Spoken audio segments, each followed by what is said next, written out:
হাতে একটা কাগজের টুকরা ধরিয়ে দিয়ে বললেন, আমার ফিসটা দিয়ে দিন, আমি চলে যাব। আমি তখন বললাম, ডাক্তারবাবু, আপনাকে দেওয়ার জন্য আমার কাছে তো কিছুই নেই, এমনকি আমাদের ঘরে কয়েকদিন থেকে খাবার পর্যন্ত নেই। আমার এই কথা শুনেই ডাক্তার রেগে আমাকে ধমকের সুরে বললেন, ফিস দেওয়ার ক্ষমতা নাই যদি থাকে, তাহলে এত রাত্রিতে আমাকে টেলিফোন করে কেন ডাকলেন? কেন আমাকে এত রাত্রিতে ঘুম ভাঙিয়ে কষ্ট দিলেন? ডাক্তারের মুখে যখনই আমি কথাগুলো শুনলাম, তখন আমি ভাবলাম, ডাক্তার মনে হয় ভুল করে আমাদের বাড়ি চলে এসেছেন। আমি তখন অনেক সাহস করে ডাক্তারকে বললাম, ডাক্তারবাবু, আমরা আপনাকে টেলিফোন করে ডাকিনি। তাছাড়া আমাদের বাড়িতে কোনো টেলিফোন নেই। আমরা ভালো করে খেতে পাই না। একবেলা খাবার জুটলেও পরের বেলায় না খেয়ে থাকতে হয়। টাকার অভাবের জন্য মেয়েটির কষ্ট দেখতে হচ্ছে আমাকে।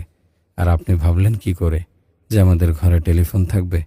এই কথা শুনে ডাক্তার আমাকে বললেন, আচ্ছা তাহলে কি এটা অমুকের বাড়ি নয়? আমি উত্তর দিলাম যে না, এটা